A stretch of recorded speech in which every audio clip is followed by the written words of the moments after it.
आज की इस क्लास में सभी भक्तों का स्वागत है। अभी हम कीर्तन से स्टार्ट करेंगे।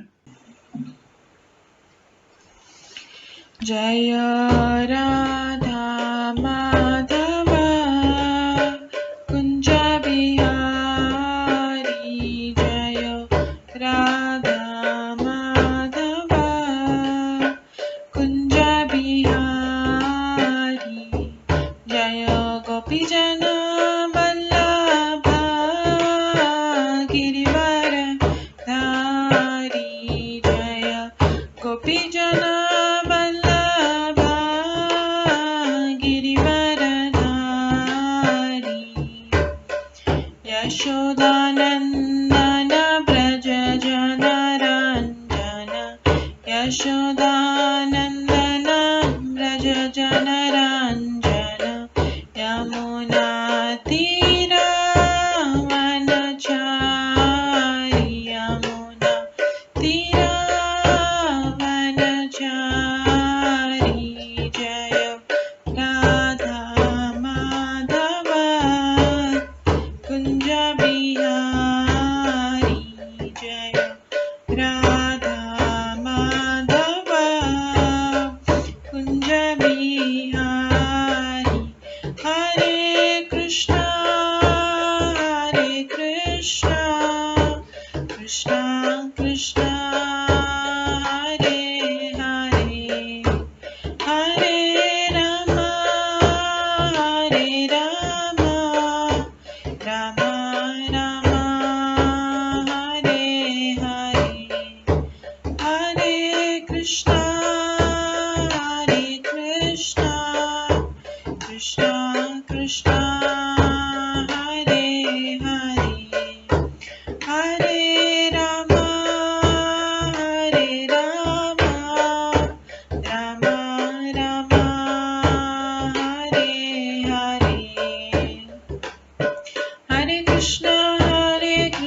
कृष्णा हरे हरे, हरे राम राम राम हरे हरे, हरे कृष्णा कृष्णा कृष्णा हरे हरे, हरे राम राम राम हरे हरे, हरे कृष्णा कृष्णा कृष्णा हरे हरे, हरे राम राम राम हरे हरे, हरे कृष्णा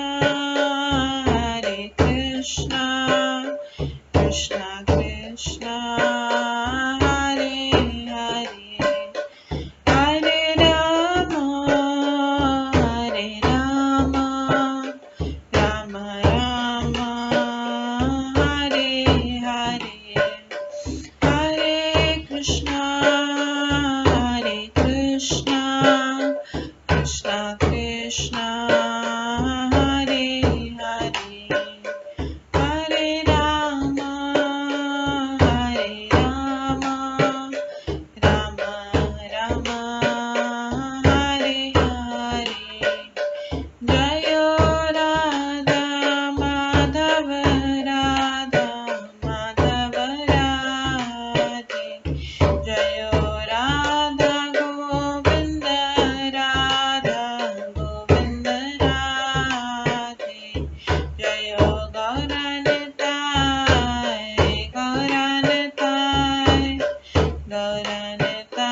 जय गौरनताय, जय जय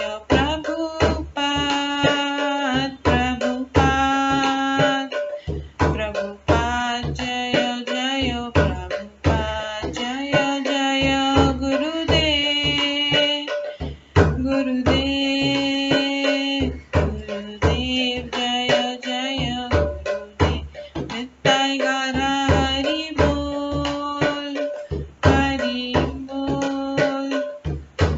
बोल नित्य गौर हरि बोल, गौर प्रेमानंदे हरि हरि बोल। हरे कृष्णा। आज की इस क्लास में सभी भक्तों का स्वागत है। अभी मंगलाचरण से स्टार्ट करेंगे। ॐ अज्ञानतिमिरन्धस्य ज्ञानाञ्जनशलाकया चक्षुरुन्मिलितं येन तस्मै श्रीगुरुवे नमः। श्रीचैतन्यमनोभीष्टं स्थापितं येन भूतले स्वयं रूप कदा मह्यं ददाति स्वपदान्तिकम्। वन्देऽहं श्रीगुरो श्रीयुतपदकमलं श्रीगुरुं वैष्णवांश्च श्रीरूपं साग्रजातं सहगण रघुनाथान्वितं तं सजीवं साद्वैतं सावधूतं परिजनसहितं कृष्णचैतन्यदेवं श्रीराधाकृष्णपादान् सहगण ललिता श्रीविशाखान्वितांश्च। नमो विष्णुपदाय कृष्णपृष्ठाय भूतले श्रीमते भक्तिवेदांत स्वामिन्निति नामिने। नमस्ते सरस्वती देवे गौरवाणी प्रचारिणे निर्विशेष शून्यवादी पाश्चात्य देशातारिणे। वाञ्छाकल्पतरुभ्यश्च कृपा सिन्धुभ्येव च पतितानां पावनेभ्यो वैष्णवेभ्यो नमो नमः। जय श्री कृष्ण चैतन्य प्रभु नित्यानंद श्री अद्वैत गदाधर शिवासादि गौर भक्तवृंद।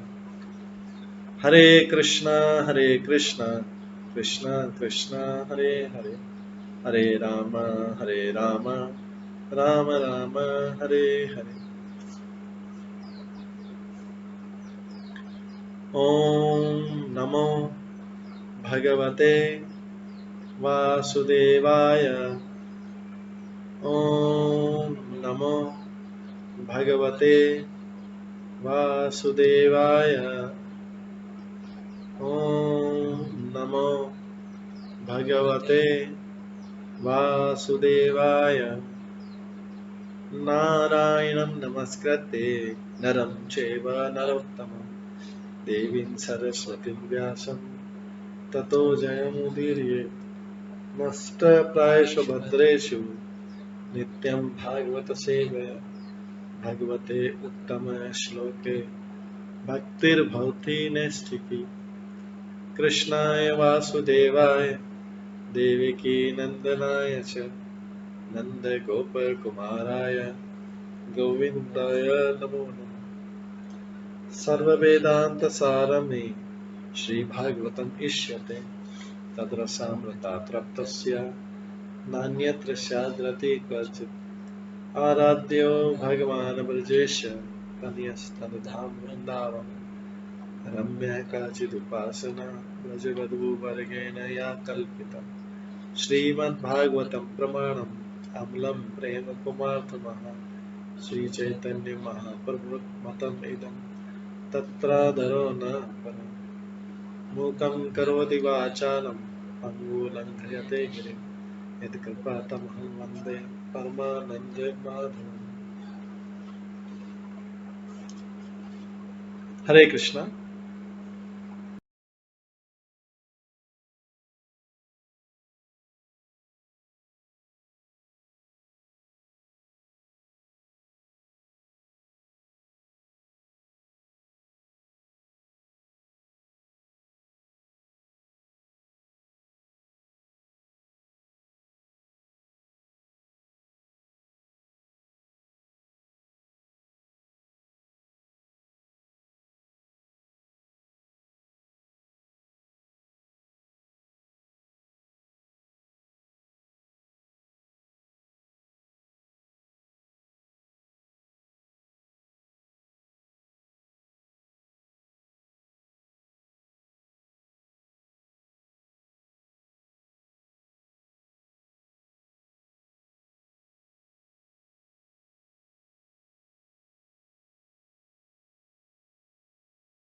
हरे कृष्णा।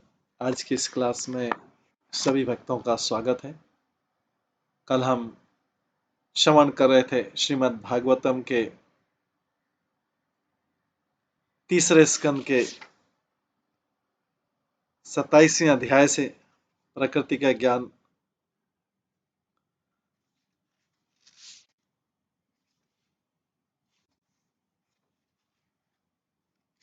इसमें हमने भगवान कपिल मुनि द्वारा अपनी माता को जो ज्ञान दिया गया उसके बारे में श्रवण कर रहे थे, जिसमें हमने श्रवण किया था कि अंत में जब सिद्ध योगी का ध्यान योग शक्ति की गौण वस्तु की और जो बहिरंगा शक्ति के प्राकट्य आकर्षण नहीं होता है, तब मेरी और उसकी प्रगति असीमित होती है और इस तरह से मृत्यु कभी भी उसे परास्त नहीं कर सकती। मेरा भक्त मेरी असीम हेतु की कृपा से स्वरूप सिद्ध हो जाता है। आज हम 28वां अध्याय भक्ति साधना के लिए कपिल के आदेश, इसका श्रवण करेंगे।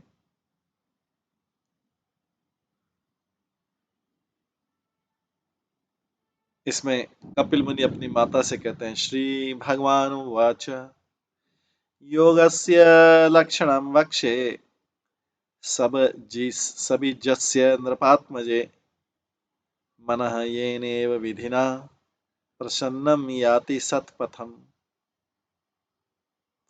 भगवान ने कहा है, माता है राजपुत्री, अब मैं आपको योग विधि बताऊंगा जिसका उद्देश्य मन को केंद्रित करना है। भगवान कहे, माता है राजपुत्री, अब मैं आपको योग विधि बताऊंगा जिसका उद्देश्य मन को केंद्रित करना है। इस विधि का अभ्यास करने से मनुष्य प्रसन्न होकर परम सत्य के मार्ग की ओर अग्रसर होता है।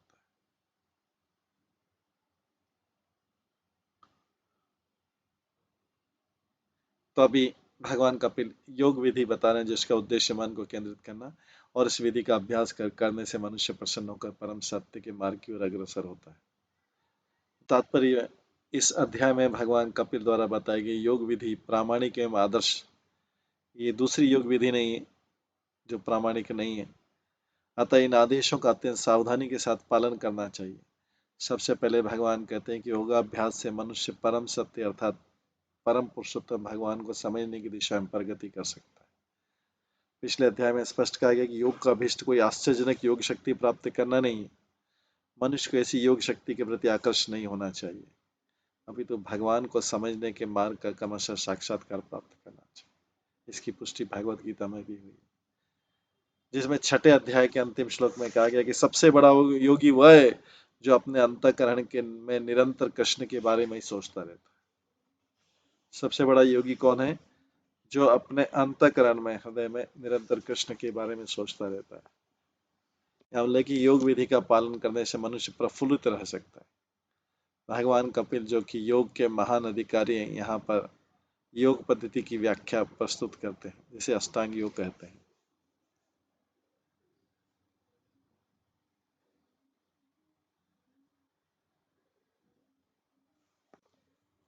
जिसे अष्टांग योग कहते हैं। यहाँ उल्लेख किया कि योग विधि का पालन करने से मनुष्य प्रफुल्लित हो सकता है। और भगवान कपिल जो योग के महान अधिकारी हैं, यहाँ पर योग पद्धति की व्याख्या प्रस्तुत करते हैं, जैसे अष्टांग योग कहते हैं, जिसमें 8 नियम, 8 विभिन्न अभ्यास सम्मिलित है। यम, नियम, आसन, प्राणायाम, प्रत्याहार, धारणा, ध्यान, समाधि। और अभ्यास की इन समस्त अवस्थाओं से मनुष्य को भगवान विष्णु का साक्षात्कार करना होता है, जो समस्त योग का लक्ष्य। ऐसे तथाकथित योग पद्धतियां हैं जिसमें मन को शून्य पर या निराकार पर केंद्रित किया जाना होता है, किंतु प्रामाणिक योग पद्धति में इसको मान्यता प्राप्त नहीं है। शून्य पे एकाग्र करके नहीं है, इसको मान्यता प्राप्त नहीं है। जैसे कपिल देव बताते हैं, यहाँ तक कि पतंजलि बतलाते कि समस्त योग का लक्ष्य विष्णु। अतः अष्टांग योग वैष्णव विधि का एक अंग है, क्योंकि इसका चरम लक्ष्य विष्णु का साक्षात्कार करना है। योग की सफलता योग शक्ति प्राप्त करने में नहीं है, जिसकी भर्त्सना पिछले अध्याय में, अभी समस्त उपाधियों सामाविक स्थिति की परिस्थिति से मुक्त होना है। योग अभ्यास की यही अनंतिम उपलब्धि।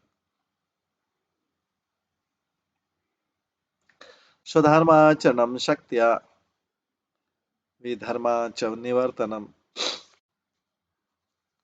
देवात् लब्धेन संतोषः आत्मविचरणार्चनम। मनुष्य को चाहिए कि वो यथाशक्ति अपने कर्तव्यों का पालन करे और उन कर्मों से बचने का प्रयत्न करें जो उसे नहीं करना चाहिए। उसे ईश्वर की कृपा से जो भी प्राप्त हो उसी से संतुष्ट रहना चाहिए। गुरु के चरण कमलों की पूजा करनी चाहिए।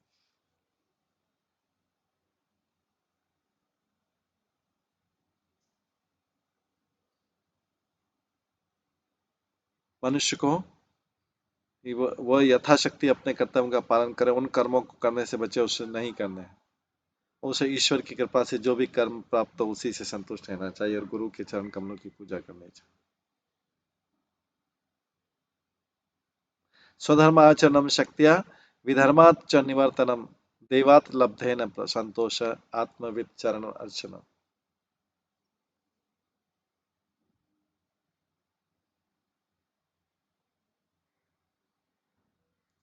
तो मनुष्य को चाहिए कि वो यथाशक्ति अपने कर्तव्य का पालन करे, उन कर्मों को करने से बचे जो उसे नहीं करने।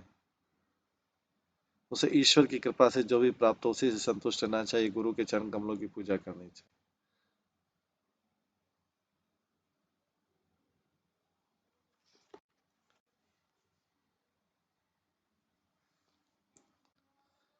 इस श्लोक में कई ऐसे महत्वपूर्ण शब्द है जिसकी विशद व्याख्या की जा सकती है, किंतु हम हर एक के कुछ महत्वपूर्ण पहलुओं की व्याख्या करेंगे। अंतिम कथन है आत्मविचरणार्चनम, आत्मविचरण अर्चनम, आत्मविचरणार्चनम। आत्मविद का अर्थ है स्वरूप सिद्ध जीव या प्रामाणिक गुरु। जब तक मनुष्य स्वरूप सिद्ध नहीं रहता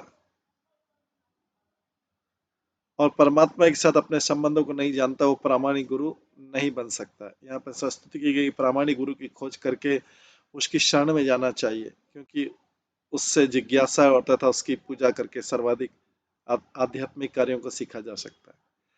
पहली स्तुति है स्वधर्म आचरणम। जब तक हम ये शरीर धारण किए हुए तब तक हमारे लिए कुछ कर्मों की संस्तुति की गई है। ऐसे कर्मों को 4 सामाजिक श्रेणियों में बांट दिया गया है: ब्राह्मण, क्षत्रिय, वैश्य तथा शूद्र। इन विशिष्ट कर्मों का उल्लेख शास्त्रों में विशेष रूप से भगवत गीता में मिलता है। स्वधर्म आचरण का अर्थ है मनुष्य को समाज के विशेष वर्ग के लिए संस्तुत कर्मों का पालन श्रद्धा पूर्वक तथा शक्ति भर करना चाहिए। उसे किसी दूसरे का कर्म अपने ऊपर नहीं ओढ़ लेना चाहिए। यदि किसी विशेष समाज या जाति में उत्पन्न हुआ है तो उसे संस्तुत कर्मों का पालन करना चाहिए। किंतु यदि कोई इतना भाग्यशाली नहीं है कि वो आध्यात्मिक पहचान के स्तर पर तक ऊपर उठकर या समाज या जाति विशेष में जन्म की उपाधि से ऊपर उठ जाता है, तब उसका स्वधर्म या कर्म एकमात्र भगवान की सेवा रह जाता है।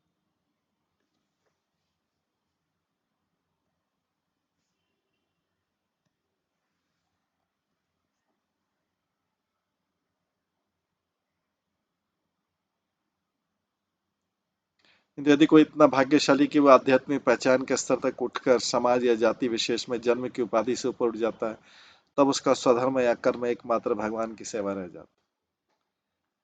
जो कृष्ण भक्ति में उन्नत है उसका वास्तविक कर्म भगवान की सेवा करना। जो कृष्ण भक्ति में उन्नत है, प्रोग्रेस कर चुका है, वो उसका वास्तविक कर्म, उसके पास एक ही काम रहना चाहिए, भगवान की सेवा। यही कर्म है उसका।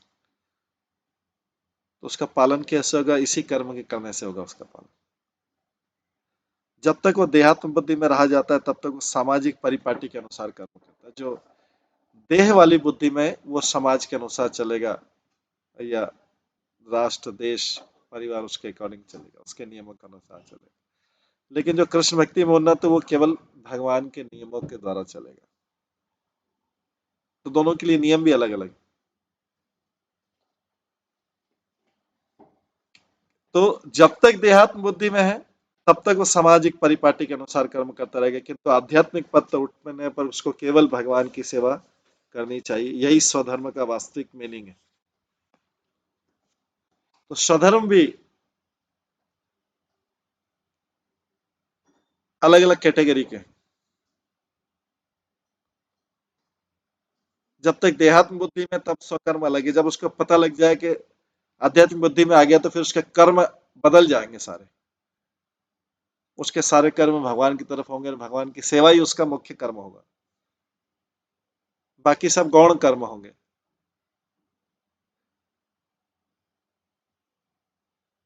और इसी से उसका काम चलेगा।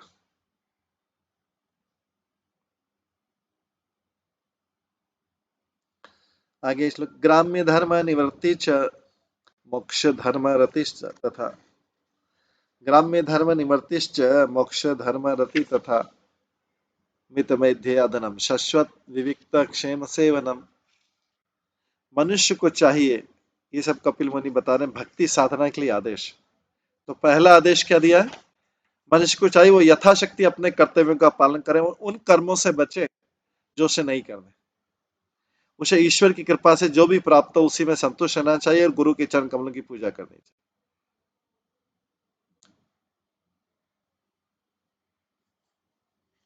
दूसरा ग्राम में दूसरा है, मनुष्य को चाहिए कि परंपरागत धार्मिक प्रथाओं का त्याग कर दे।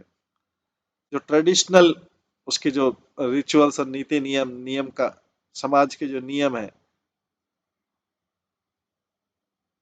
जो समाज के रीति रिवाज है, परंपरागत धार्मिक प्रथाओं का त्याग कर दे और उन प्रथाओं से अनुरक्त हो जाए, उन चीजों से आसक्त हो जाए, उन जो मोक्ष का मार्ग प्रशस्त करने वाली उन चीजों से वो आसक्त हो जाए।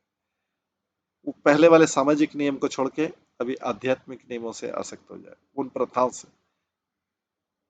उसे स्वल्प भोजन करना चाहिए और सदैव एकांतवास करना चाहिए, जिससे उसे जीवन की चरम सिद्धि सिद्धि प्राप्त हो सके। ये कपिल मुनि अपनी माता को शिक्षा दे रहे हैं, तीसरे श्लोक। तो यहाँ पे संस्तुति की गई है कि आर्थिक विकास अथवा ऐन्द्रिक इच्छा की तुष्टि के लिए धार्मिक कार्यों से बचना चाहिए, जो चार पुरुषार्थ के लिए किए जाते हैं। प्रकृति के चंगुल से मुक्ति पाने के लिए, प्रकृति के चंगुल से मुक्ति पाने के लिए धार्मिक कार्यों को ही कार्यान्वित किया जाए। श्रीमद् भागवतम के प्रारंभ में कहा गया, सर्वश्रेष्ठ धार्मिक प्रथा वह है जिसमें, सर्वश्रेष्ठ धार्मिक प्रथा वो है, उन ट्रेडिशन को फॉलो किया जो धर्म वाली ट्रेडिशन है। वो सर्वश्रेष्ठ धार्मिक प्रथा वो है जिससे अकारण ही भगवान की दिव्य भक्ति प्राप्त की जा सके। भगवान की भक्ति प्राप्त करने के पीछे कोई कारण नहीं होना चाहिए। ऐसी धार्मिक प्रथा अबाध रूप से चलती है और उसके पालन से मनुष्य सचमुच संतुष्ट हो जाता है। यहाँ पर इसकी संस्तुति मोक्ष धर्म के रूप में की गई, जिसका अर्थ है मोक्ष के लिए या भौतिक कलमश से छूटने के लिए धार्मिक अभ्यास करना। सामान्यतः लोग आर्थिक विकास या इंद्रिय तृप्ति के लिए धार्मिक कार्य करते हैं। पुण्य कर्म किस लिए करते हैं? सामान्यतः लोग आर्थिक विकास या इंद्रिय तृप्ति के लिए धार्मिक कार्यों का पालन करते हैं, किंतु जो लोग योग में प्रगति करना चाहते हैं उनके लिए इसकी संस्तुति नहीं की जाती। अगला महत्वपूर्ण वाक्यांश है कि मनुष्य को बहुत कम खाना चाहिए। वैदिक साहित्य में इसका आदेश है कि योग अपनी भूख का केवल आधा खाया जाए। योगी भूख का केवल आधा खाया जाएगा। इसका अर्थ हुआ कि यदि कोई इतना भूखा है कि 1 पाउंड खा सकता है तो उसे आधा पाउंड खा ग्रहण करे, उसके साथ 4 आउंस पानी पिए, आधा पाव पानी पिए, चौथाई पेट वायु के आने जाने के लिए रखे। इस प्रकार से अगर भोजन किया गया तो ना अपच होगा ना कोई रोग होगा। योगी को श्रीमद् भागवतम तथा अन्य शास्त्रों में बताई गई विधि के अनुसार भोजन ग्रहण करना चाहिए। योगी को एकांत स्थान में रहना चाहिए जहाँ योग अभ्यास में कोई बाधा नहीं पहुंचे।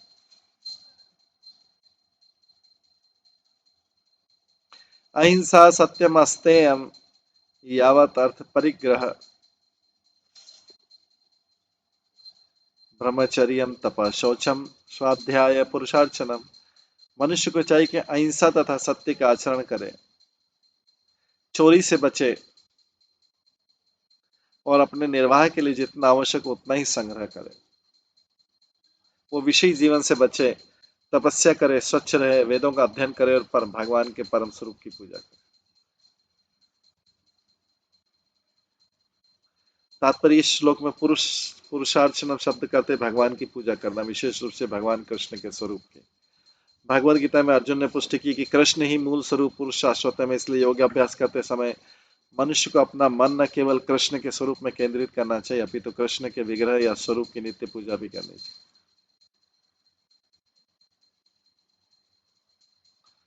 ब्रह्मचारी विषय जीवन पर नियंत्रण रखता है और ब्रह्मचर्य का अभ्यास करता है। अनियंत्रित विषय जीवन बिताते हुए मनुष्य योग अभ्यास नहीं कर सकता। ये तो धूर्तता। तथाकथित योगी ये विज्ञापित करते हैं कि वे इच्छानुसार भोग करने के साथ साथ योगी भी बने रह सकते, दोनों चीज, किंतु यह सर्वथा अप्रामाणिक है। यह स्पष्ट कहा गया कि मनुष्य को ब्रह्मचर्य का पालन करना चाहिए। ब्रह्मचर्य का अर्थ है मनुष्य ब्रह्म के साथ संबंध में या कृष्ण भक्ति में जीवन बिताता है। लोग विषय जीवन में अनुरक्त रहते हैं, वे उन विधि विधाओं का पालन नहीं करते जो उन्हें कृष्ण भावना में की ओर अग्रसर कर सके। विषय जीवन तो विवाहितों तक ही सीमित रहना चाहिए। विषय जीवन तो विवाहितों तक ही सीमित रहना चाहिए।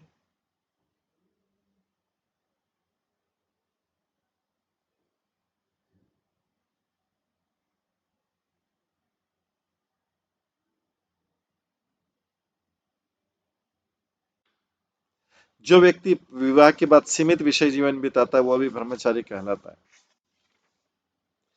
योगी के लिए अस्तयम शब्द भी महत्वपूर्ण, इसका अर्थ चोरी न करना।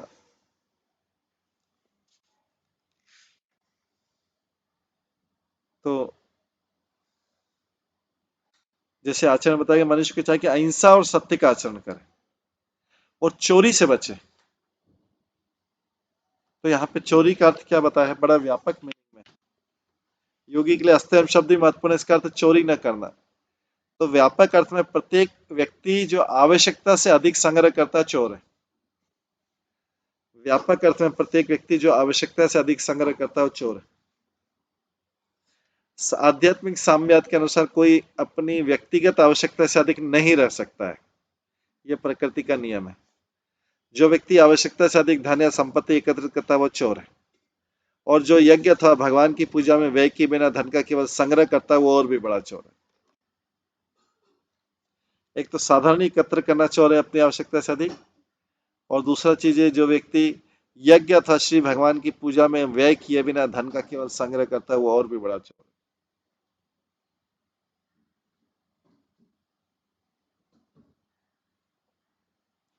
स्वाध्याय का अर्थ है प्रामाणिक वैदिक शास्त्रों का अध्ययन। यदि कोई कृष्ण का भक्त नहीं होता और योग पद्धति का अभ्यास करता है तो उसे जानना चाहिए कि ज्ञान के लिए उसे चाहिए कि ज्ञान के लिए आदर्श वैदिक साहित्य पढ़े, केवल योग संपन्न करना पर्याप्त नहीं है। परम भक्त तथा गौड़ी संप्रदाय के आचार्य नरोत्तम दास ठाकुर कहते हैं सारे आध्यात्मिक कार्यकलाप 3 साधनों से किए जाते हैं: साधु, शास्त्र, गुरु। आध्यात्मिक जीवन में प्रगति करने के लिए तीनों अत्यंत महत्वपूर्ण मार्गदर्शक है। भक्ति योग के संपादन है तो गुरु आदर्श साहित्य की संस्तुति करता है और वह स्वयं शास्त्र के उदाहरण देता है, बोलता है। अतः योग साधने के लिए आदर्श शास्त्रों को पढ़ना अनिवार्य है। आदर्श साहित्य पढ़े बिना योग अभ्यास समय का अपयन मात्र।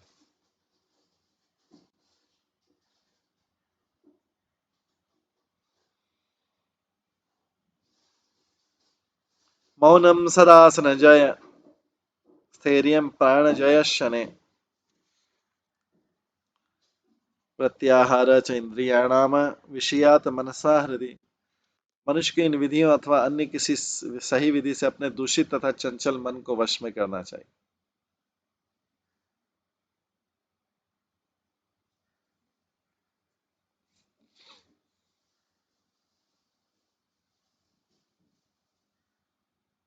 जिसे भौतिक भोग के द्वारा सतत आकृष्ट किया जाता रहा, इस तरह अपने आप को भगवान के चिंतन में स्थिर रखना चाहिए। तात्पर्य सामान्य रूप से योगाभ्यास तथा विशेष रूप से हठ योग स्वयं में अभिष्ट नहीं होते, ये स्थिरता प्राप्त करने की दिशा में साधन स्वरूप है। सर्वप्रथम मनुष्य को ठीक से आसन लगाने में सक्षम होना चाहिए, तभी योगाभ्यास के लिए मन तथा ध्यान स्थिर कर सकते। धीरे धीरे मनुष्य को प्राण वायु के आवागमन को नियंत्रित करना चाहिए और इस तरह वह इंद्रियों को विषयों से दूर खींच सकेगा। ये प्राण वायु को लेने का और छोड़ने का क्या उद्देश्य है? धीरे धीरे वह इंद्रिय विषयों से अपने आप को दूर खींच सकेगा। पिछले श्लोक में कहा गया कि मनुष्य को ब्रह्मचर्य का पालन करना चाहिए।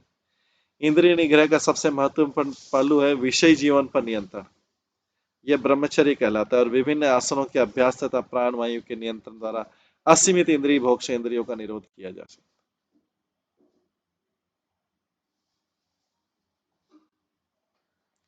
स्वधिष्ण्यानाम एकदेशे मनसा प्राणधारणम वैकुंठ लीला विध्यानम समाधानम तथात्पद। शरीर के भीतर के 6 चक्रों में से किसी एक में प्राण तथा मन को स्थिर करना। जो शरीर के अंदर 6 चक्र हैं,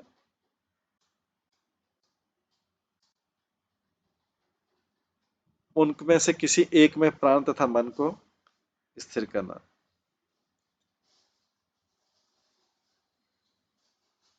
और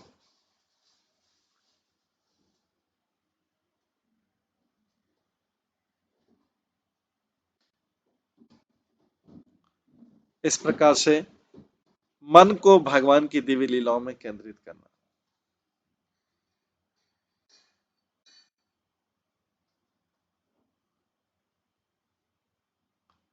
और मन को भगवान की दिव्य लीलाओं में केंद्रित करना।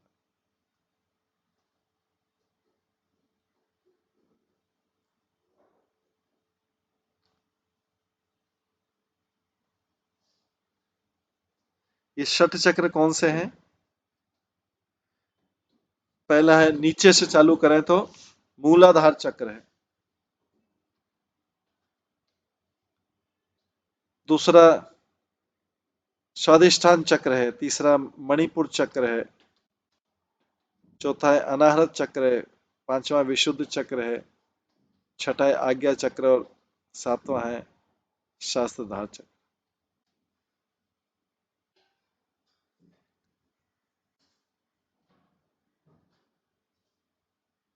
सर्वोच्च छठा चक्र जो है मस्तिष्क के ऊपर है, शास्त्रधार चक्र है।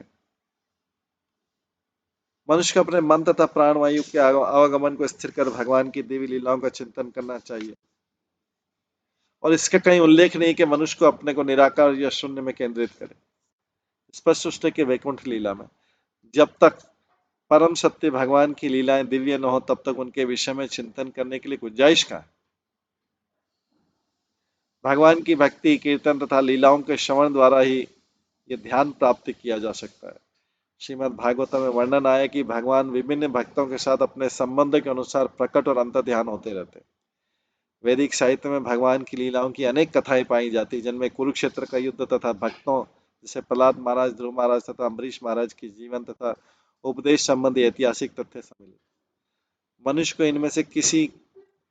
इनमें से किसी कथा में अपने मन को केंद्रित करके और उसे विचार में तल्लीन करने की आवश्यकता होती है, तब वह समाधि में पहुंच सकता है। समाधि कोई कृत्रिम शारीरिक अवस्था नहीं है, यह वह अवस्था है जो मन द्वारा श्री भगवान के चरणों में तल्लीन हो जाने पर प्राप्त होती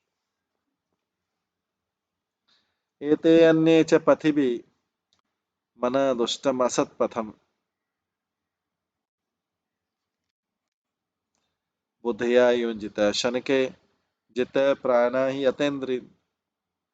इन विधियों से अन्य किसी सही विधि से मनुष्य को अपने दूषित तथा भौतिक भोग के द्वारा सदैव आकर्षित होने वाले चंचल मन को वश में करना चाहिए और इस तरह अपने आप को भगवान के चिंतन में स्थिर करना चाहिए। तात्पर्य एतरेश्च सामान्य योग प्रक्रिया में विधि विधानों का पालन, विभिन्न आसनों का अभ्यास, प्राण वायु चक्र में मन को केंद्रित करना तथा भगवान की उनकी वैकुंठ लीलाओं में चिंतन करना सम्मिलित। यह योग की सामान्य विधि, यही एकाग्रता अन्य संस्तुत विधियों से भी प्राप्त की जा सकती है। अतः अन्येष्ट शब्दों का प्रयोग हुआ है। मुख्य बात यह कि भौतिक आसक्ति के कारण कलमशग्रस्त मन को वश में करके उसे पूर्ण पुरुषोत्तम भगवान में स्थिर करना चाहिए। उसे ऐसी किसी वस्तु पर जो शून्य या निराकार और स्थिर नहीं किया जा सकता। इसी कारण से किसी मानक योग शास्त्र में शून्यवाद तथा निर्विशेषवाद की तथाकथित योग विधियों की संस्तुति नहीं की गई। वास्तविक योगी तो भक्त है क्योंकि उसका मन सदैव भगवान कृष्ण की लीलाओं में केंद्रित रहता है। फलतः कृष्ण भक्ति सर्वोच्च योग पद्धति।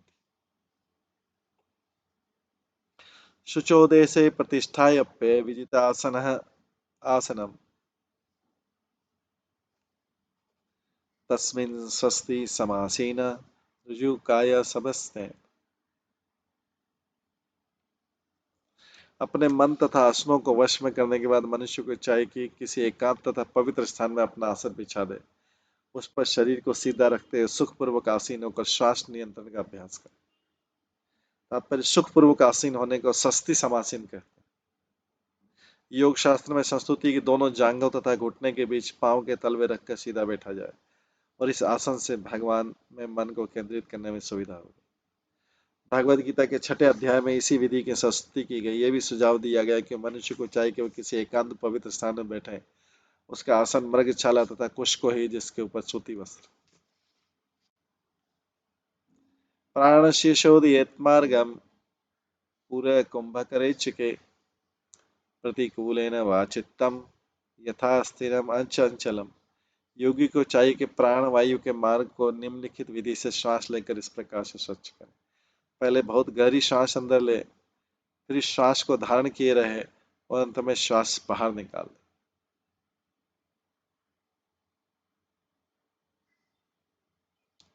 या फिर इस विधि को उलट कर योगी पहले श्वास निकाले, फिर श्वास रखे और अंत में श्वास भीतर ले। ऐसा इसलिए किया जाता है जिससे मन स्थिर और बाहरी अवरोधों से मुक्त हो सके।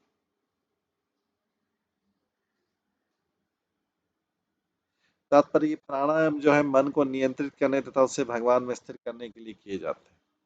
सवे मन कृष्ण पदार विंदय।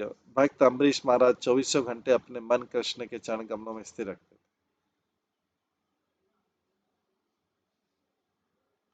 कृष्ण भावनामृत की विधि में हरे कृष्ण का कीर्तन किया जाता है और शब्द का ध्यान पूर्वक सुना जाता है, जिससे मन कृष्ण के नाम की दिव्य ध्वनि में स्थिर हो जाता है और ये नाम कृष्ण के व्यक्तित्व से अभिन्न। प्राण वायु के मार्ग को स्वच्छ करने की संस्तुत विधि द्वारा मन को वश में करने का वास्तविक प्रयोजन तुरंत प्राप्त हो जाता है। सब ये यौगिक विधि बता रहे हैं। यदि मनुष्य अपने मन को सीधे भगवान के चरण कमलों में स्थिर कर देता है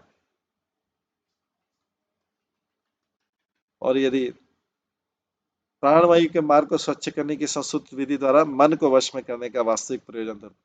ये प्राणवायु के द्वारा क्या कर रहे हैं? प्राणवायु के मार्ग को स्वच्छ कर रहे हैं और इसके द्वारा मन को वश में किए करने का। जो ये प्राणायाम है मन को नियंत्रित करने तथा उसे भगवान में स्थिर करने के लिए किए जाते हैं। सवे मन कृष्ण पदारविंद।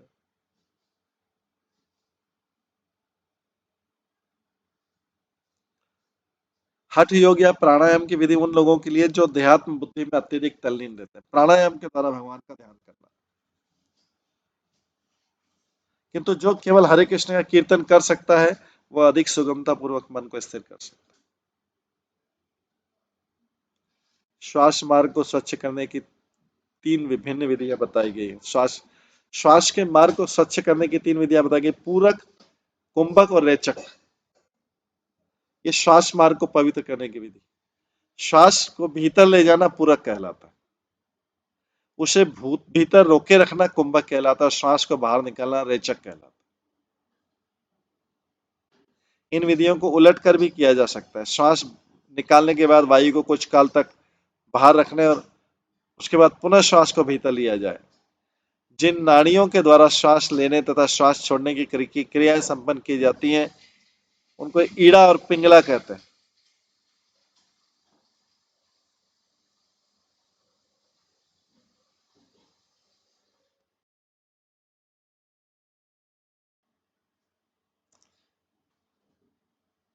ईड़ा और जिन ये ईड़ा और पिंगला किसको कहते हैं? जिन नाड़ियों के द्वारा श्वास लेने और श्वास छोड़ने की प्रक्रिया संपन्न की जाती है उसको ईड़ा और पिंगला कहते हैं।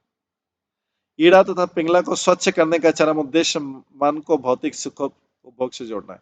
तो रोकने वाले श्वास लेने और श्वास रोकने वाले मार्ग को भी स्वच्छ करना जो है, इससे भी मन को स्थिर करने में सहायता मिलती है। जैसा कि भगवत गीता में कहा गया है, मन ही मनुष्य का शत्रु है और ये इसका मित्र है। इसकी स्थिति जीव के साथ साथ भिन्न आचरणों के अनुसार बदलती जाती है। यदि हम अपने मन को भौतिक भोगों की ओर मोड़ते हैं तो हमारा मन हमारा शत्रु बन जाता है, किंतु यदि हम अपने मन को कृष्ण के चरण कमलों में केंद्रित करते हैं तो मन हमारा मित्र बन जाता है। चाहे पूरक कुंभक तथा रेचक चाहे पूरक कुंभक तथा रेचक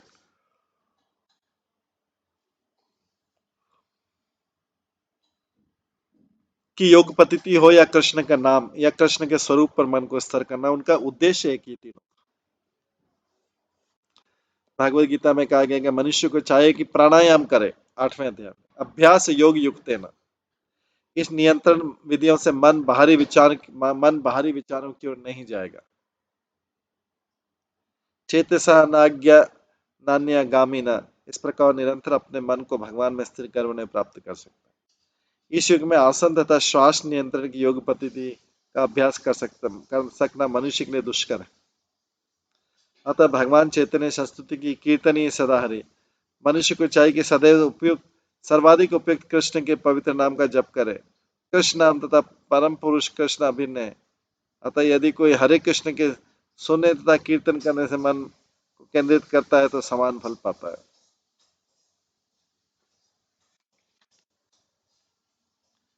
मनाचिरात स्यात्विर्जम जीत श्वास योगिनः वायु अग्निभ्याम यथा लोहम महात्मम त्यजति वे मलम। जो योगी ऐसे प्राणायाम का अभ्यास करते हैं वे तुरंत समस्त मानसिक उद्योगों से उसी तरह मुक्त हो जाते हैं जिस प्रकार हवा की फुहार से अग्नि में रखा सोना सारी अशुद्धियों से रहित हो जाता है। तो हम देखते हैं कि जो सुनार जो गोल्ड वाले होते हैं वो उससे आग का फूंक मारते हैं तो जिससे आग उस डायरेक्शन में जाता है। तो जो योगी ऐसे प्राणायाम का अभ्यास करते हैं तुरंत समस्त मानसिक उद्देश्यों से उसी तरह मुक्त हो जाते हैं जिस प्रकार हवा की फुहार से अग्नि में रखा सोना सारी अशुद्धियों से रहित हो जाता है। तो तात्पर्य मन शुद्ध करने की इस विधि की संस्तुति भगवान चैतन्य ने भी की है। उनका कहना है कि मनुष्य को हरे कृष्ण का कीर्तन करना चाहिए। वे आगे कहते हैं परम विजयते श्री कृष्ण संकीर्तनम, श्री कृष्ण की जय हो। कृष्ण के पवित्र नामों के कीर्तन की जय बोली जाती है क्योंकि जो ही कोई कीर्तन करना चालू करता है जमी हुई मेल से मन अशुद्ध हो जाता है। चेतो दर्पण मार्जन।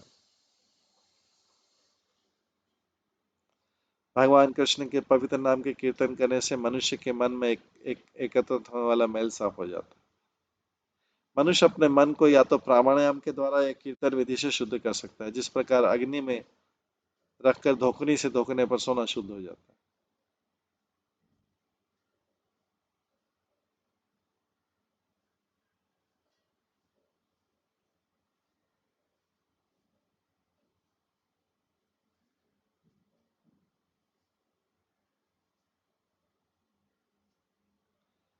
प्राणायाम दहे तोषान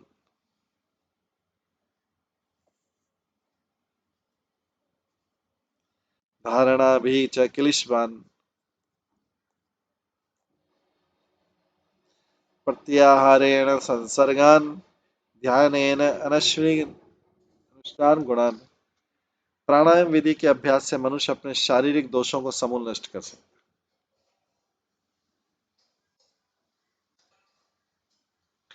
प्राणायाम विधि के अभ्यास से मनुष्य अपने शारीरिक दोषों को समूल नष्ट कर सकता है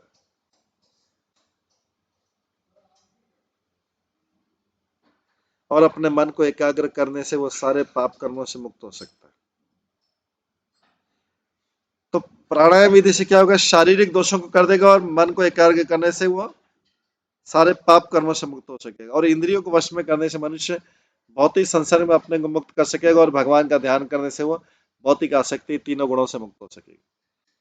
तो चार चीजें दी है यहाँ पे। प्राणायाम विधि से मनुष्य अपने शारीरिक दोषों को समूल नष्ट करेगा, पहला चीज। मन को एकाग्र करने से सारे पाप कर्मों से मुक्त कर सकेगा। दो, इंद्रियों को वश में करने से मनुष्य भौतिक संसर्ग में अपने को मुक्त कर सकता है। तीन, और भगवान का ध्यान करने से भौतिक आसक्ति तीनों गुणों से मुक्त हो सकता है। तात्पर्य आयुर्विज्ञान के अनुसार कफ पित्त तथा वायु शरीर की दैहिक अवस्था को बनाए रखते हैं। आधुनिक औषधि विज्ञान इस दैहिक अवस्था को वेद नहीं मानता। आधुनिक जो मेडिसिन है वो इस दैहिक अवस्था को वेद नहीं मानता, वो कफ पित्त वायु को नहीं मानता, किंतु प्राचीन आयुर्वेदिक विधि से जो उपचार किया गया है वो इन तीन तत्वों पर निर्भर रहता है जिनका उल्लेख भागवत में कई स्थानों पर शरीर की मूल दशा के रूप में पाया जाता है। यहाँ संस्तुति गई कि प्राणायाम विधि के अभ्यास से मनुष्य प्रमुख देव तत्वों से उत्पन्न कलमश से मुक्त हो सकता है और इस प्रकार वह मन को एकाग्र करने से पाप कर्मों से छूट सकता है और इंद्रियों को निग्रह कर लेने पर मनुष्य भौतिक संगति से अपने को मुक्त कर सकता है। अंततः मनुष्य को भगवान का चिंतन करना होता है जिससे वह इस दिव्य स्थिति तक ऊपर उठ सके जहां से प्रकृति के तीन गुण और अधिक नहीं सताते। भगवत गीता में पुष्टि की गई कि जो विशुद्ध भक्ति करता है वो प्रकृति के तीनों गुणों को पार कर सकता है और तुरंत ही ब्रह्म का साक्षात्कार कर सकता है। सगुणान समातित्यत्यान ब्रह्म भूयाय कल्पते। योग पद्धति की प्रत्येक क्रिया के लिए भक्ति योग में सदस्य क्रिया पाई जाती है, किंतु इस युग के लिए भक्ति योग अधिकतम सुगम। भगवान चैतन्य ने जो कुछ सूत्रपात किया वो नवीन व्याख्या नहीं है। भक्ति योग एक संभाव्य विधि है जिसका शुभारंभ कीर्तन तथा श्रवण से होता है। भक्ति योग तथा अन्य योगों का अंतिम लक्ष्य एक भगवान ही है, किंतु इनमें से एक व्यवहारिक है और दूसरा कठिन है। मन की एकाग्रता तथा इंद्रियों के द्वारा मनुष्य को अपनी दैहिक अवस्था शुद्ध करनी रहती है, तभी वह भगवान पर अपना चित्त स्थिर कर सकता है, और यही समाधि कहलाता है।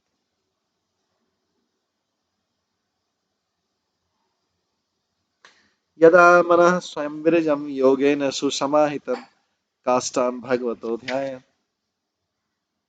काष्ठान भगवत ध्यायेत् स्वनासाग्र अवलोकनः।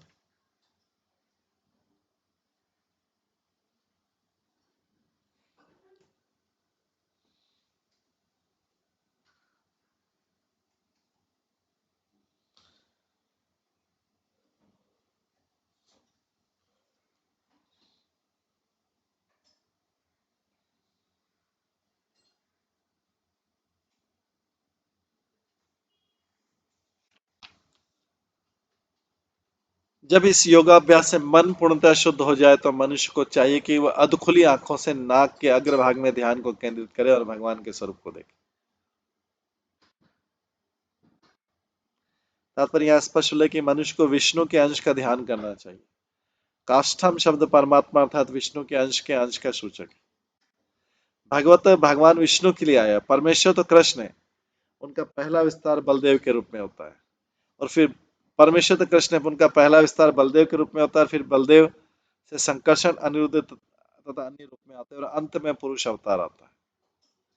तो जैसा कि पिछले श्लोक में वर्णन है, पुरुष अर्चनम, ये पुरुष परमात्मा के रूप में अंकित हुआ है। परमात्मा का वर्णन अगले श्लोकों में किया जाएगा। इस श्लोक में स्पष्ट कहा गया है कि मनुष्य को अपनी नाक के अग्रभाग में स्थित करके अपने मन को कला या विष्णु के पूर्ण अंश में एकाग्र करना चाहिए।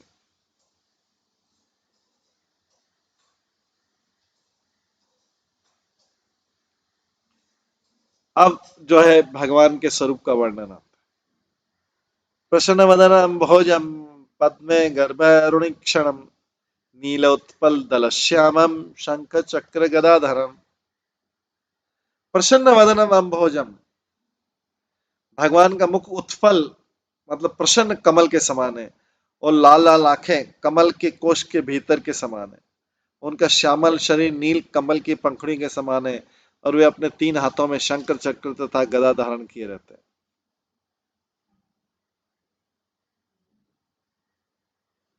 और चौथे में पद्म है।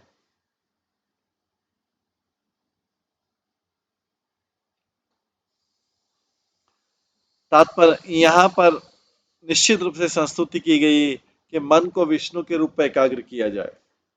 विष्णु के 12 भिन्न भिन्न रूप हैं, इसलिए हम इनका 12 जो द्वादश तिलक लगाते हैं शरीर में, 12 तिलक लगाते हैं, तो मन को विष्णु विष्णु के 12 भिन्न भिन्न रूप, उन सब रूपों का उस सब रूपों में तिलक लगाते हैं, जिनका वर्णन चैतन्य महाप्रभु की शिक्षा रूप में दिया गया। शून्य निराकार पर मन को एकाग्र नहीं करना चाहिए, मन को भगवान के सगुण रूप में एकाग्र करना चाहिए, जिसका मुखमंडल प्रसन्न हो। भगवद गीता का कथन है कि ध्यानकर्ता के लिए निराकार या शून्य रूप का ध्यान कष्टप्रद है। जो लोग निराकार या शून्य का ध्यान करने में अनुराग दिखाते हैं, उन्हें कठिनाइयों का सामना करना पड़ता है, क्योंकि लोग किसी निराकार वस्तु में ध्यान करने के लिए अभ्यस्त नहीं है। इस कलयुग में कोई भी किसी निराकार वस्तु में ध्यान करने के लिए अभ्यस्त नहीं, उनकी प्रैक्टिस नहीं कि किसी निराकार वस्तु, उनको कुछ दिखना चाहिए, स्वरूप दिखना चाहिए। वस्तु तो ऐसी एकाग्रता संभव भी नहीं है। भगवत गीता में पुष्टि की गई भगवान पर ही ध्यान केंद्रित किया जाए। यहाँ पर भगवान कृष्ण का रंग नीलोत्पल दल के समान बताया गया, जिसका अर्थ ये उस कमल पुष्प के समान है जिसकी पंखुड़ियां नीली तथा श्वेत है। लोग प्राय पूछते हैं कि श्याम कृष्ण का रंग श्याम क्यों है। भगवान का रंग किसी कलाकार की कल्पना नहीं, उनका उसका वर्ण इसका वर्णन नीले श्याम बादल से की गई। भगवान का रंग काव्यात्मक कल्पना नहीं, भगवान के शरीर तथा उनके आयुधों तथा अन्य साज समझ के विषय में ब्रह्म संहिता, श्रीमद् भागवत, भगवद गीता तथा कई पुराणों में प्रामाणिक वर्णन मिलते हैं। भगवान की आकृति पर यहाँ पे पद्म, भारू, पद्म भारुणे क्षणम जो बताई गई, उनके नेत्र कमल कोश के समान है और अपनी चारों भुजाओं से वे 4 चिन्ह धारण करते हैं।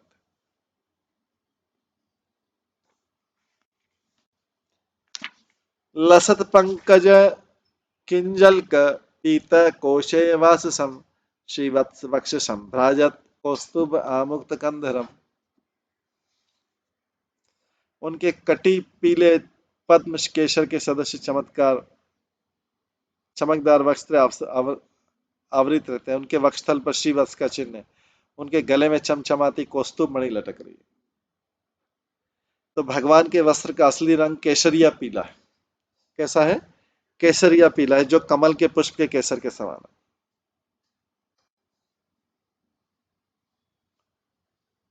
उनके वक्षस्थल पर लटकती हुई कौस्तुभ मणि का भी वर्णन है। उनका गला रत्नों तथा मोतियों से सुशोभित है। भगवान षड ऐश्वर्य से परिपूर्ण है, जिसमें से एक है धन। वे ऐसी अमूल्य मणि धारण किए जो इस जगत में दृष्टिगोचर नहीं हो।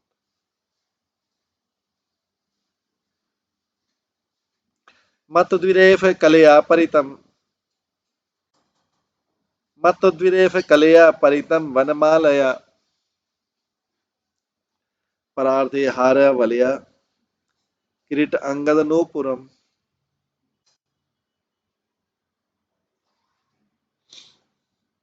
वे अपने गले में वन पुष्पों की आकर्षक माला भी धारण करते हैं, जिसकी सुगंधि से मत वाले भौरों के झुंड माला के चारों ओर गुजार करते हैं।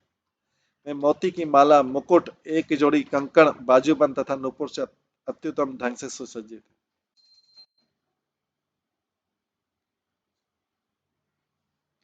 ये भगवान की सुंदरता का वर्णन है। इस वर्णन से लगता है कि भगवान की फूलों की माला हमेशा ताजी रहती है।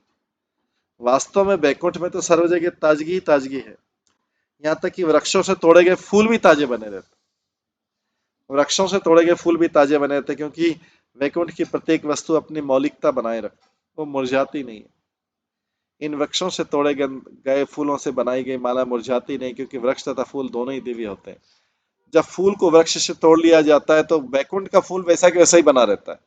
चाहे वृक्ष पे लगा हो, वृक्ष से तोड़ लिया हो, वैकुंठ का फूल ताजा ही बना रहता है। वो अपनी सुगंध भी नहीं खोता है। भौरे पुष्पों के प्रति समान रूप से आकर्षित होते हैं। ऐसा नहीं कि जो फूल तोड़ लिया और बासा हो गया उस पर भौरे आकर्षित, बासा नहीं होता है, हमेशा फ्रेश रहता है। भौरे हमेशा ही फूल की तरफ आकर्षित रहते हैं, चाहे वो टूटा हुआ फूल कितने भी दिनों का हो, हार में लगाओ या वृक्ष में लगाओ। दिव्यता की विशेषता है कि हर वस्तु शाश्वत और अक्षय है। किसी वस्तु में से कोई वस्तु निकालने पर कोई ना कोई वस्तु बनी रहती है। किसी वस्तु में से कोई वस्तु निकालने पर कोई ना कोई वस्तु बनी रहती है। अथवा जैसा कि लोग कहते हैं, वैकुंठ में से एक घटाने पर भी एक बचता है। 1 - 1 = 1। भौतिक जगत में 1 - 1 = 0, क्योंकि एक में से एक निकाल लिया तो क्या बचा। लेकिन वहां पे एक में से एक निकाले 0, क्योंकि हर वस्तु अनंत है और एक में एक जोड़ने से भी एक ही रहेगा।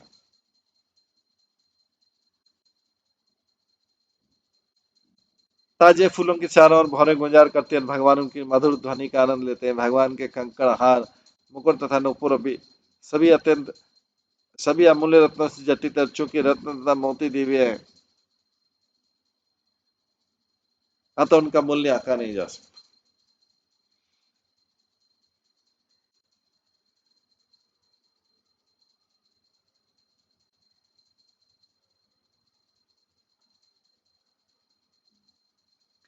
कांची गुण उल्लसत क्षोणिम हृदय अम्भोज अभिष्टरम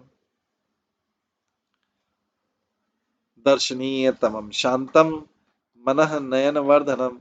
उनकी कमर तथा कूल्हे पर करधनी पड़ी है। भगवान के भक्तों के हृदय कमल पर खड़े रहे।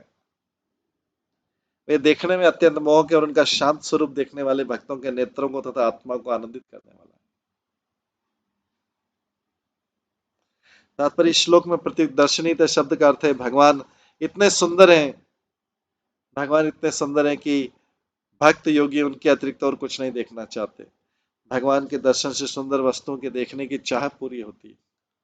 भौतिक जगत में हम सुंदरता को देखते अगाते नहीं है। भौतिक कलमश के कारण संसार में हम जितनी उत्कटता का अनुभव करते वो तुष्ट नहीं हो पाती।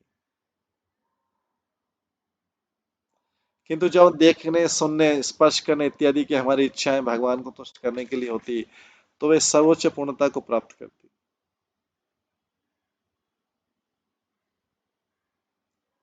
यद्यपि भगवान अपने शाश्वत रूप में भक्त के हृदय को इतने सुंदर तथा मोहक लगने वाले होते हैं, किंतु वह रूप निर्विशेषवादियों को जो उनके निराकार रूप का चिंतन करना चाहते हैं आकर्षित नहीं कर पाते।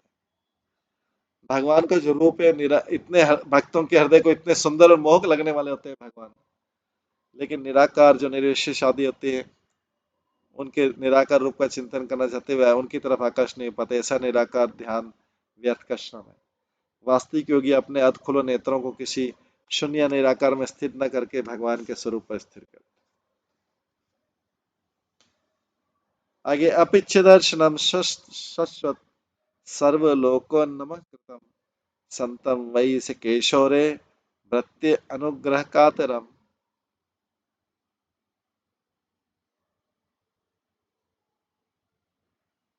भगवान शाश्वत रूप से अति सुंदर है और प्रत्येक लोक के समस्त वासियों द्वारा पूजित है। वे चिर युवा है और अपने भक्तों को आशीष देने के लिए उत्सुक रहते हैं। तात्पर्य सर्वलोक नमस्क्रम का अर्थ है प्रत्येक लोक के प्रत्येक प्राणी द्वारा पूज्य। इस भौतिक जगत में तथा साथ साथ में वैकुंठ में भी असंख्य लोक हैं। इन लोकों में से हर एक में असंख्य वासी हैं जो भगवान की पूजा करते हैं, क्योंकि निर्विशेष कार्य को छोड़ के वे अन्य सबों के द्वारा पूज्य। परमेश्वर अति सुंदर है। शाश्वत शब्द महत्वपूर्ण है। ऐसा नहीं कि वे अपने भक्तों को तो सुंदर लगते हैं किंतु अंततः निराकार। शाश्वत कहते सदैव विद्यमान। यह सौंदर्य क्षणिक नहीं है, चिरस्थायी। वे चिर वे चिर युवा रहते हैं। ब्रह्म संहिता में भी कहा गया है,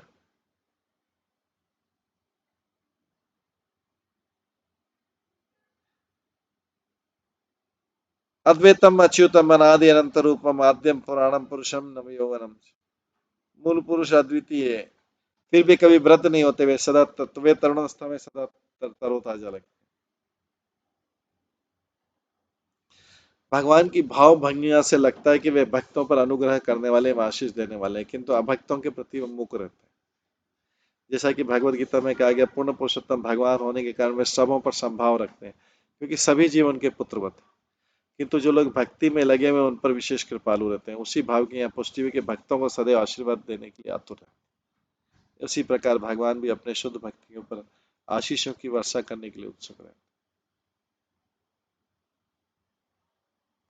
कीर्तनीय तीर्थ यशसम पुण्य श्लोक यशकरम ध्यायते देवम समग्रंगम यावत च्यवते मनः।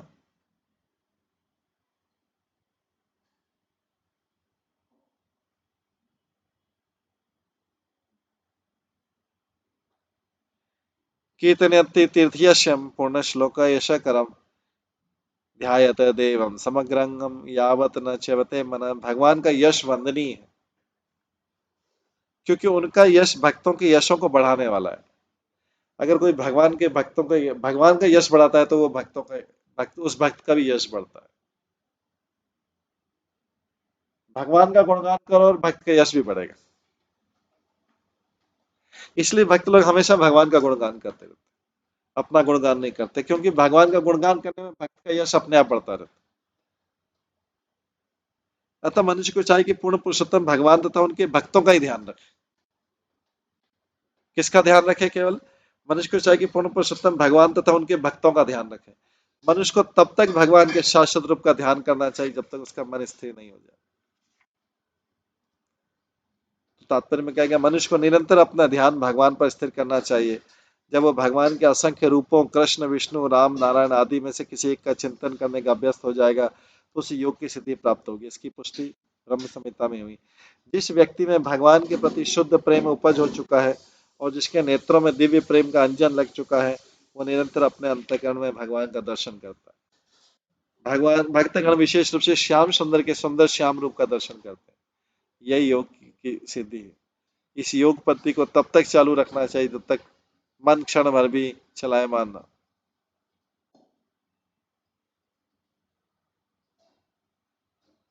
भक्त जब मंदिर में भगवान के रूप की पूजा करता है तो उससे भी उसी उद्देश्य की पूर्ति होती है। मंदिर में भगवान की पूजा तथा भगवान के रूप का ध्यान, इन दोनों में कोई अंतर नहीं, क्योंकि भगवान का स्वरूप वहीं रहता है जहां वह मन में प्रकट होता है या किसी सीमेंट गारे के रूप में।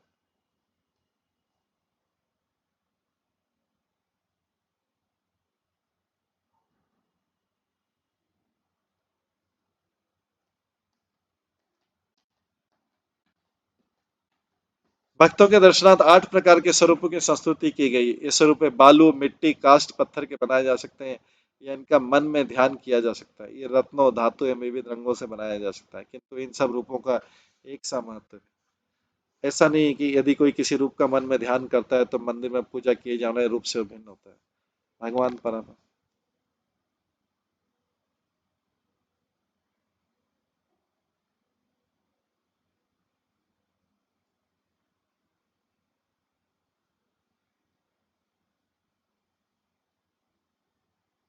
भगवान परम है तो इन दोनों में कोई अंतर नहीं। निर्विशेषवादी भगवान के शाश्वत रूप की अवहेलना करके किसी गोलाकार की कल्पना करते हैं, विशेष रूप से ओंकार को वरीयता प्रदान करते हैं, किंतु उसका स्वरूप भी होता है।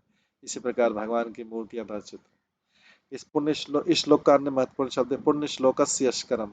भक्त पुण्य श्लोक कहलाता है। जिस प्रकार भगवान के पवित्र नाम के जप से कोई भी पवित्र हो जाता है, उसी तरह पवित्र भक्त के नाम के जप मात्र से पवित्र हो जाता है। तो ये बहुत बड़ी बात लिखी हुई। जिस प्रकार भगवान के पवित्र नाम के जप से कोई भी पवित्र हो जाता है, उसी तरह पवित्र भक्त के नाम के जप मात्र से पवित्र हो जाता है। भगवान का शुद्ध भक्त तथा स्वयं भगवान अभिन्न है। कभी कभी पवित्र भक्त के नाम का जप संभव होता है, ये एक पवित्र विधि है। और एक बार भगवान चैतन्य गोपियों के पवित्र नामों का कीर्तन कर रहे थे, तो उनके शिष्यों ने आलोचना की कि आप गोपियों के नामों का कीर्तन क्यों कर रहे हैं, आप कृष्ण का कीर्तन क्यों नहीं करते। भगवान चैतन्य इस आलोचना से चिड़चिड़ाया था। उन्होंने शिष्यों तथा उनके बीच कुछ मनमुटाव हो गया। उन्होंने कीर्तन की दिव्य विधि की इसमें इस तरह शिक्षा देने के लिए उन्हें प्रताड़ित किया। भगवान की विशेषता है कि जो भक्त उनके कार्यकलापों से संबंधित होते हैं, वे भी यश को प्राप्त करते हैं, जैसे अर्जुन, प्रहलाद, जनक महाराज, बलि महाराज तथा अन्य उन्होंने तथा अन्य भक्तों ने संन्यास आश्रम भी नहीं ग्रहण किया था। जब प्रहलाद, जनक महाराज, बलि महाराज, इन्होंने संन्यास आश्रम भी ग्रहण नहीं किया था, अभी तो ग्रस्त थे। इनमें से कुछ जैसे प्रहलाद महाराज तथा बलि महाराज आसुरी परिवारों में जन्मे थे। प्रहलाद महाराज का पिता असुर था और बलि महाराज प्रहलाद के पुत्र थे, तो भी भगवान की संगति के कारण वे प्रसिद्ध हो गए। जो कोई भगवान के शाश्वत साहचर्य में रहता है, वो भगवान के साथ यश का भागी होता है। निष्कर्ष निकलता है कि सिद्ध योगी को सदैव भगवान के स्वरूप का दर्शन करते रहना चाहिए, और जब तक मन इस प्रकार स्थिर नहीं हो जाता तब तक उसे योग का अभ्यास करना चाहिए।